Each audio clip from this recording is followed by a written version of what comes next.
नमस्कार, आप देख रहे हैं लाइव मीडिया न्यूज़ और अभी आप देख सकते हैं कि मैं हूं गर्दनीबाग धरना स्थल पर पटना में।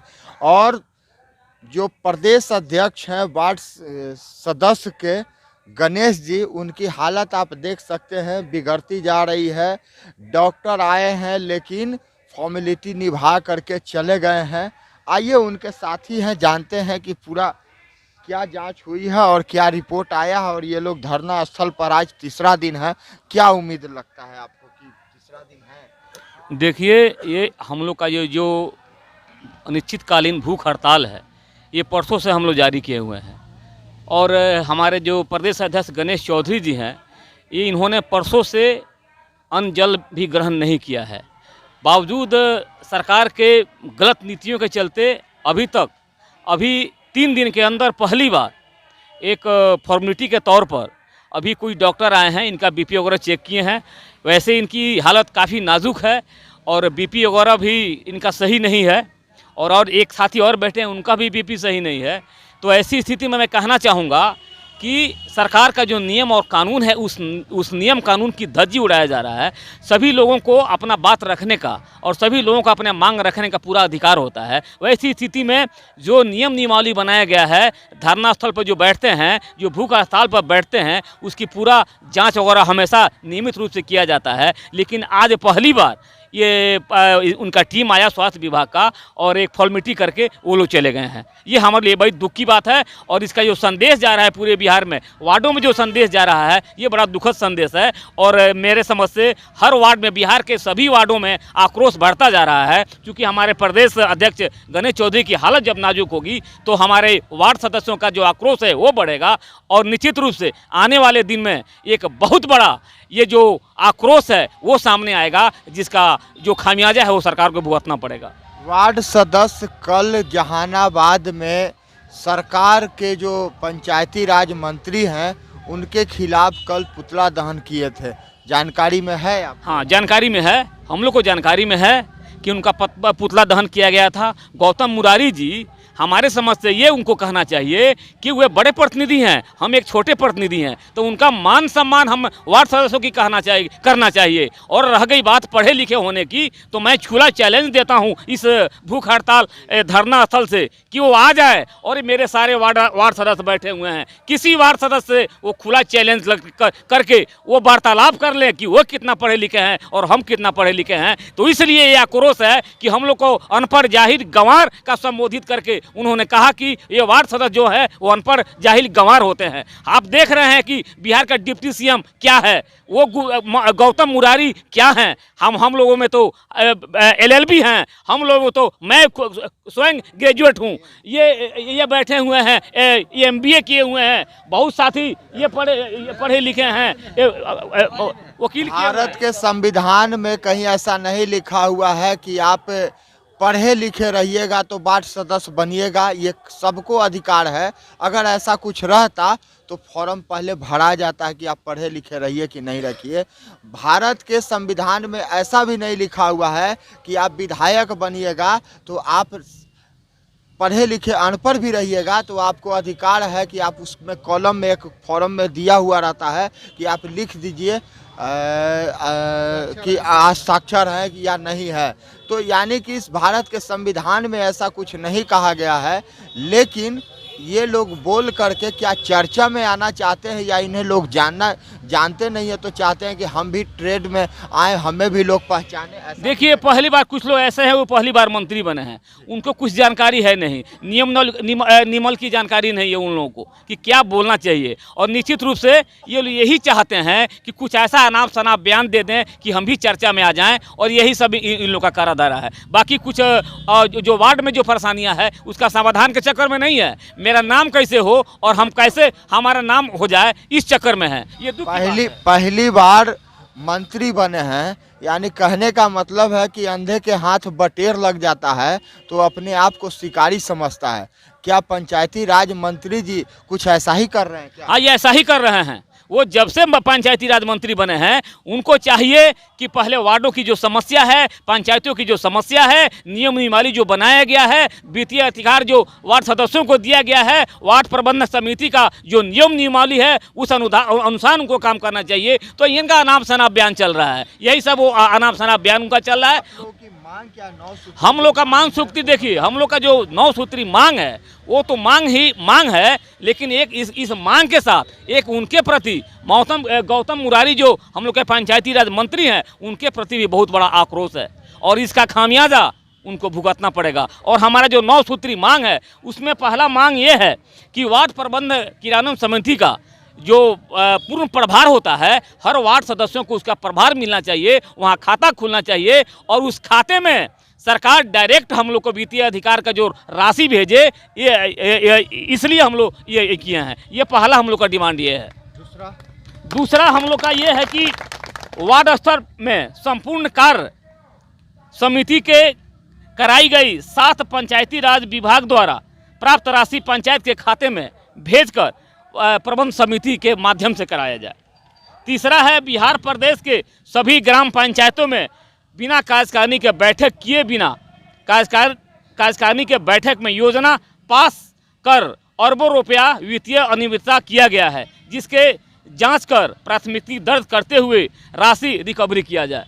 इसके पहले जो क्या हुआ है कि बिना वार्ड प्रबंधन के बैठक के बिना ये लोग क्या किए हैं कि जाली हस्ताक्षर से ये अपना बैठक करा लिए हैं और इसके अलावा जो भी है ये पंचायत सचिव जो हैं, मुखिया जी लोग हैं या और भी ब्लॉक के जो पदाधिकारी हैं मिलजुल कर ये लोग काम करा लिए हैं और उसका जो राशि फर्जी राशि का निकासी किया गया है तो उसकी जांच होनी चाहिए और जांच में संलिप्त लोगों पर कार्रवाई होनी चाहिए। ये हम लोग का तीसरा मांग है। और चौथा मांग है मुख्यमंत्री ग्रामीण पेयजल निश्चित योजना के वार्ड सदस्यों पर प्राथमिकी दर्ज की जा रही है। हमेशा देखते हैं कि साजिश के तहत लोगों को फंसाया जा रहा है, जबकि ग्राम पंचायत के मुखिया पंचायत सचिव द्वारा ठेकेदारों के माध्यम से योजना कराए हैं। इसकी जांच कर मुखिया पंचायत सचिव एवं दोषियों पर कार्रवाई किया जाए तथा एसडीओ रैंक के कम पदाधिकारी प्राथमिकी दर्ज करने हेतु अधिक किया जाए।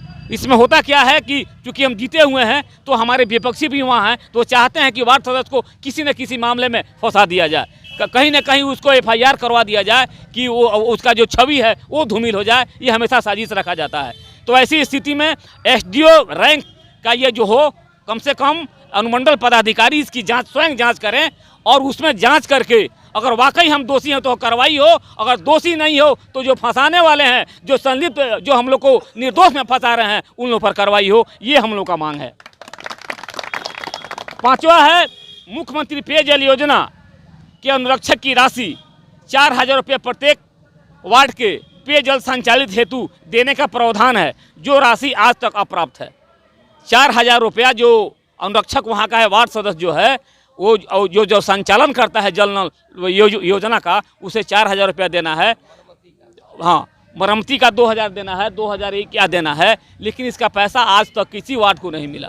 ये पैसा कहीं ना कहीं इसका बंदरबांट किया जाएगा, तो इसका जांच होना चाहिए और इसकी राशि जो है वो वार्ड सदस्य को प्राप्त होनी चाहिए। इसके अलावा छठा मांग हम लोग का है त्रिस्तरीय पंचायत प्रतिनिधियों को मनरेगा तथा मुखिया जिला परिषद BDO को कोड मिलता है तथा वार्ड सदस्यों को कोड प्राप्त नहीं है, जिन्हें कोड आवंटित होना चाहिए। होता क्या है कि जो भी ये लोग हैं इन लोगों को एक कोड प्राप्त होता है कि भाई इस मनरेगा के तहत आप ये काम कराएंगे, तो हम लोग को भी एक कोड प्राप्त होना चाहिए। हम लोग को भी एक निर्धारित होना चाहिए कि नहीं, वार्ड में अगर कोई मनरेगा के तहत कोई काम होता है तो वार्ड सदस्य ही कराए और जब भी कराए तो उनके सहमति से ये काम हो। सातवां हम लोग का ये डिमांड है, बिहार के सभी ग्राम पंचायतों में 15 अगस्त 2022 को झंडोत्तोलन की राशि सदस्यों को देना था। झंडोत्तोलन की राशि के लिए सभी वार्ड सदस्यों को 1-1000 रुपया झंडोत्तोलन के लिए देना था। जो वहाँ के जो वार्ड सदस्य हैं वो झंडे की खरीदारी करके हर घर तिरंगा का जो मिशन था हर घर जो तिरंगा का मिशन था उसको पूरा करना था, लेकिन उस राशि का कोई पता नहीं चला। चिट्ठी तो गया, लेकिन उस 1000 रुपया का कोई पता नहीं चला कि वो पैसा क्या हुआ। आज तक हम भी पता लगा रहे हैं और सब कोई पता लगा रहे हैं। तो इस स्थिति में जब तिरंगे की बात हो, देश के मान सम्मान की बात हो, और इस विषय पर अगर कोई पैसा का कोई बंदरबांट करता है तो वैसे लोगों पर निश्चित रूप से कार्रवाई होनी चाहिए और उन लोगों को दोषी करार देते हुए सलाखों के पीछे उन लोगों को भेजना चाहिए। यानी बिहार में तिरंगा घोटाला हो गया। अब अगर ऐसी बात है तो वही माना जाए। अब जांच का विषय है, ये जांच का विषय है, मैंने कहा। और ये हम लोग का 8वां जो मांग है वो है कि ग्राम पंचायत के सदस्यों की अनुशंसा पर वार्ड स्तर पर समस्त कार्यों का तथा प्रधानमंत्री आवास योजना, वृद्धा पेंशन योजना, विकलांग पेंशन आदि दिया जाए। समस्त कार्यों के संपादन हेतु पंचायत स्तर पर कर्मियों को प्रतिनियुक्ति हो। जब प्रतिनियुक्ति हेतु सरकार का आदेश है उसे लागू किया जाए, ये चीज़ होना चाहिए। 9वां हम लोग का जो मांग है वो है वार्ड सदस्यों के मान सम्मान पर ध्यान देते हुए उसकी सुरक्षा की पूर्ण व्यवस्था हो जाए। जिस वार्ड में सरकार का कार्य होता है उसके जो शिलापट हैं, मेरे जैसे मान लीजिए कि हमारे जो भी वार्ड हैं वहाँ किसी योजना से अगर एक पत्थर भी रखा जाता है, चाहे वो संसद कोटे से हो, चाहे विधायक के कोटे से हो, चाहे मुखिया के कोटे हो, चाहे पंचायत समिति के कोटे से हो, चाहे जिला परिषद के कोटे से हो, अगर वहाँ कोई विकास का काम होता है तो सबसे पहले चूंकि उस वार्ड के प्रतिनिधि हम हैं, उस वार्ड के हम अध्यक्ष हैं, उस वार्ड के हम मुखिया हैं, तो ऐसी स्थिति में हमारे वार्ड सदस्य को इसकी पहले ही जानकारी हो जाए कि आपके वार्ड में ये काम होना है, और उसके देख रेख में और उसके संचालन में उस काम का निष्पादन हो। और जो भी शिलापट लिखा जाए उस शिलापट पर उसके वार्ड सदस्य के उसका नाम अंकित हो और उस वार्ड का नाम लिखा होना चाहिए। ये हम लोग का 9वां मांग है। इसके लिए जिम्मेवार कौन है? इसके लिए जिम्मेवार हम लोग राज्य सरकार को ठहरा रहे हैं। बार बार हम लोग डिमांड किया, बार बार ये अध्यक्ष महोदय ने हम लोगों ने डिमांड किया कि हमारा जो अधिकार है वो अधिकार मिलना चाहिए। इसके पहले स्वास्थ्य निश्चय योजना में पैसा के वार्ड प्रबंधन समिति के खाते में जाता था। इस बार क्या विडंबना आ गई कि पैसा बंद कर दिया गया। मुखिया मनमानी कर रहा है, पंचायत सचिव है उसे वार्ड सदस्य से भेंट नहीं होता है, क्या विडंबना है। तो फिर जब आपने चुनाव कराया है नियम और कानून के तहत, संविधान के तहत जब चुनाव कराया है, तो वार्ड सदस्यों का जो जिम्मेवारी है, जो अधिकार है, जो मान है, जो सम्मान है, जिस आधार पर वो जीता है, जिस विश्वास पर वो जीता है, जिस विकास के लिए वो जीता है, वो मान सम्मान मिलना चाहिए। और इसके लिए हम राज्य सरकार को दोषी ठहराते हैं और केवल ये चाचा और भतीजे की जो सरकार है हम उसको जिम्मेवारी ठहराते हैं। एक आदमी कहता है सुन भाई चाचा, तो बोलते हैं हाँ भतीजा। तो मैं कहना चाहता हूं, सुन भाई चाचा हाँ भतीजा, बुरे काम का बुरा नतीजा। मैं बता देना चाहता हूं कि अगर हम लोग का डिमांड नहीं बना गया तो वार्ड से वैसी आवाज़ आएगी कि आज हम लोग और डिमांड कर रहे हैं उनसे, उन लोग को भी हम लोग धरना पर बैठने के लिए मजबूर कर देंगे और कुर्सी पर से हटा कर उनको बैठा देंगे कि वो उस काबिल नहीं रह जाएंगे कि उनसे कोई मांग करे, उनसे कोई डिमांड करे। हम लोग भी उनको आम जनता बना कर छोड़ देंगे और जो हमारी दशा है वो दशा हम लोग कर देंगे।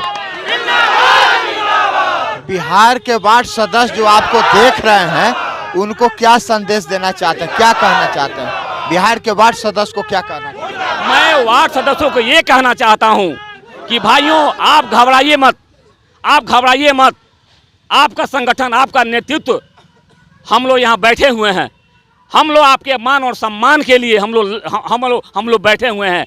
और निश्चित रूप से हम लोग अंत दम तक, जैसे कि हमारे अध्यक्ष जी हैं कहें कि जब तक हम अपने 9 सूत्री मांग को नहीं मना लेंगे हम यहाँ से नहीं उठेंगे, चाहे हमारी सांस भी चली जाए, चाहे हमारी जान भी चला जाए। तो हम लोग यहाँ बैठे हैं, आगे जो होगा देखा जाएगा। लेकिन निश्चित रूप से हम ये कहना चाहेंगे, हम ये संदेश देना चाहेंगे कि भाइयों आप मत घबराइए, आपके मान सम्मान और आपका अधिकार के लिए हम लोग लड़ रहे हैं और हम लोग निश्चित रूप से ये हम लोग सफलता प्राप्त करेंगे, ये आपको मैं विश्वास देना चाहता हूँ। बिहार के मुख्यमंत्री और उप मुख्यमंत्री से क्या मांग करते हैं? हम माननीय मुख्यमंत्री और उप मुख्यमंत्री से यही मांग करना चाहते हैं कि जो नियम नियमावली का जो बात है वो चीज़ हमारा होना चाहिए।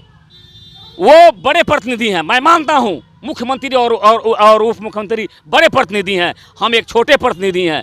हम वार्ड स्तर पर जीते हैं, हमारा जो वोट का जो महत्व है, हमारा जो संख्या है उस बल पर जीते हैं। तो उसी आधार पर जो मुखिया को, जो विधायक को जो संसद को जो सुविधा मिलता है वो सुविधा हमें भी मिलना चाहिए। उनका दायरा ज़्यादा है, मेरा दायरा कम है। उनको 5 लाख मिलता है और मेरा 500 और 5000 बनता है, तो मुझे 5000 ही मिलना चाहिए। और आने वाले दिन में और ये भी मैं संदेश देना चाहता हूँ कि अगर पेंशन उनको मिलता है, TADA उनको मिलता है, सारी सुविधा उनको मिलता है, तो क्या वो प्रतिनिधि नहीं है? वो भी प्रतिनिधि हैं, हम भी प्रतिनिधि हैं। वो भी चुनाव लड़े हैं, हम भी चुनाव लड़े हैं। और उनका भाई हार जीत होता है, हमारा भी जीत होता है। उनको भी प्रमाण पत्र दिया जाता है, हमको भी प्रमाण पत्र दिया जाता है। और निर्वाचन आयोग के द्वारा घोषणा किया जाता है कि इस आदमी को विजेता घोषित किया जाता है। तो ऐसी स्थिति में अगर उनको सारी सुविधा मिलती है तो हमें भी सारी सुविधा मिलना चाहिए। और रह गई बात, अगर चैलेंज है, मैं कहना चाहता हूं गौतम मुरारी और ये चाचा भतीजा की सरकार, माननीय मुख्यमंत्री नीतीश कुमार जी और उप मुख्यमंत्री से, कि अगर चैलेंज है, हम एक छोटे प्रतिनिधि हैं, हमको ये त्याग है, हमको 500 रुपया भत्ता दिया जाता है, हम वो 500 भत्ता छोड़ने के लिए तैयार हैं। अगर दम है तो अपना जो भी सुविधा मिलता है, जो भी टीए मिलता है, जो भी पेंशन मिलता है, आप भी छोड़ दो, हम भी छोड़ देंगे। कोई गम नहीं है, कोई चिंता नहीं है जी। क्या नाम हुआ? मेरा नाम छोटे श्रीवास्तव हुआ। मैं पश्चिम चंपारण प्रखंड बगहा 2 का प्रखंड अध्यक्ष हूं और जिला संगठन प्रभारी भी हूं। तो आप देख रहे थे लाइव मीडिया। अगर यह वीडियो अच्छा लगा हो तो जनहित में शेयर करें। आपका बहुत बहुत धन्यवाद। हमसे जुड़े रहने के लिए हमारे YouTube चैनल को सब्सक्राइब करें और नई वीडियो की नोटिफिकेशन के लिए बेल आइकॉन को दबाएं। अगर आप ये वीडियो Facebook पर देख रहे हैं तो लाइक जरूर करें और ज्यादा से ज्यादा शेयर करें। धन्यवाद।